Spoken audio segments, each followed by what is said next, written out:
आपण पाहत आहात आपल्या हक्काचे प्रतिध्वनी न्यूज।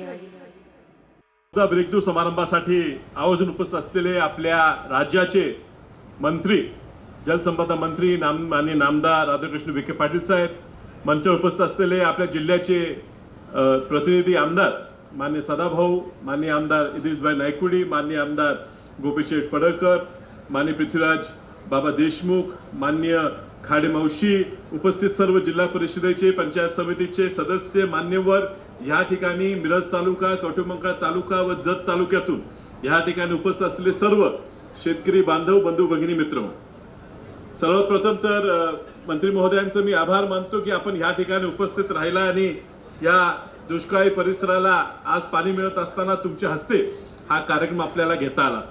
अर्थात गोपीशेठांनी सांगितलं की 83-84 वसंतदादा मुख्यमंत्री असताना खऱ्या अर्थानं या म्हैसाळ प्रकल्पाला मंजुरी मिळाली होती। मात्र त्यानंतर वसंतदादांनी राजीनामा दिला मुख्यमंत्री पदाचा आणि ही प्रकल्प मागे पडून गेला।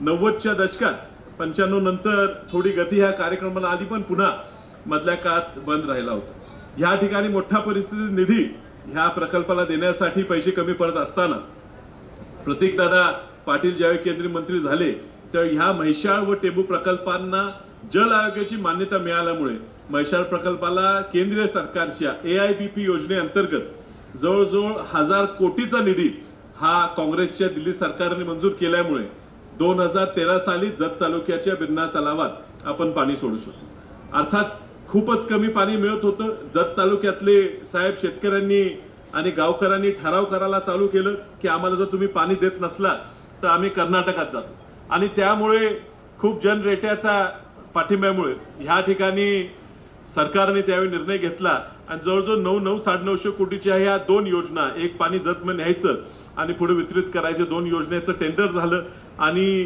पैसेही तुम्ही चांगले उपलब्ध करून दिल्यामुळे काम चांगल्या पद्धतीने सुरू आहे। मात्र जत तालुक्याचा भाग धरत असताना साहेब फक्त 38%च ह्या प्रकारे इरिगेशनचं पोटेन्शियल या ठिकाणी कव्हर करण्यात आलेलं आहे आणि आता आमदार साहेबांनी सांगितल्याप्रमाणे ह्या ठिकाणी 3री पाईप आणि ही होण्यासाठी जल आयोगाची मान्यतेची किंवा त्या पाणी वाटपाची काय अडचण असली तर आम्ही आज देश पातळीवर बघत असताना जर आपण कर्नाटकाचा प्रश्न बघितला तर कर्नाटकात कुठली स्कीम डिझाईन करत असताना ते फक्त 150 दिवसासाठीच प्लॅन करतात। आपली म्हैसाळचा प्रकल्प हा 270 दिवसात 5 TMC पाणी न्यायचा प्रकल्प असल्यामुळे त्याची जी आपली क्युसेकची क्षमता आहे ती थोडी कमी आहे। जर ह्याला नियोजन करताना साहेब आपण जल आयोगाकडून मान्यता घेऊ शकतो। टेंभूचा प्रकल्प पुढे गेलेला आहे, ह्या जल आयोगाच्या मान्यतेचा अजून प्रस्ताव गेलेला नाही। तो पाठवत असताना तो जर 150 दिवसात 5 TMC पाणी न्यायचा आपण जर प्रकल्प केला तर ह्या ठिकाणी कमी वेळेत जास्त पाणी येता येईल आणि ज्यावेळी पुराची परिस्थिती आमच्या कृष्णा नदीत होते त्या पुराच्या काळात अतिरिक्त दिवस तो योजना पुराचा असल्यामुळे चालवून ह्या ठिकाणी जास्तीत जास्त पाणी देता येईल। ह्या तालुक्याचं जत तालुक्याची पाण्याची जी वॉटर लेवल आहे, ग्राउंड लेवल आहे, ती खूप खाली गेलेली आहे साहेब। 1000 फूट सुद्धा बोर मारली तरी पाणी लागत नाही। त्यामुळे येणाऱ्या ह्या पावसाळ्यात आपल्याकडनं जर हे त्याच्या आधी हा स्कीम पूर्ण करून पावसाळ्यात सुद्धा जास्तीत जास्त येणार आहे त्या पाईपलाईन मधून सुद्धा जेवढं जास्तीत जास्त पाणी त्या ठिकाणी आपण देऊ शकू त्यातनं ह्या ठिकाणचं वॉटर टेबल जे आहे ते थोडं वर आलं त्या पर्क्युलेशनने पाणी सगळीकडे पोहोचता येईल साहेब। ह्या बरोबर आपण आता आलायच म्हणून या आमच्या डोंगरवाडीच्या इथं डोंगरवाडी, कुकटोळी, खंडराजुरी, गुंडेवाडी, भोसे, शिंदेवाडी, खरशिंग, अलकुट, बनेवाडी, योगेवाडी हे परिसर अजूनही पाण्यापासून वंचित आहे।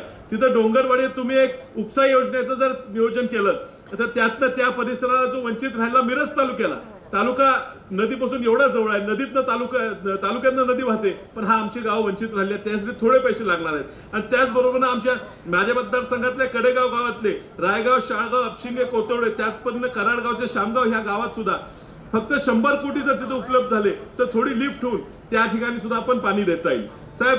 पुढचं सुद्धा नियोजन कॅट डेव्हलपमेंटचं म्हणजे कमांड एरिया डेव्हलपमेंटचं जे आहे, केंद्र शासनाचा कमांड एरिया डेव्हलपमेंटसाठी एक नवीन योजना आणते आणि त्याचा एक पायलट प्रोजेक्ट म्हणून महाराष्ट्राला एक 100 कोटीचा निधी द्यायचा होता। मी साहेबांच्या खूप मागे लागून एक प्रकल्प म्हैसाळचा जत तालुक्यातला आपण पाठवलेला, दुर्दैवानं जळगावचा प्रोजेक्ट तुम्ही सिलेक्ट केला पायलट म्हणून।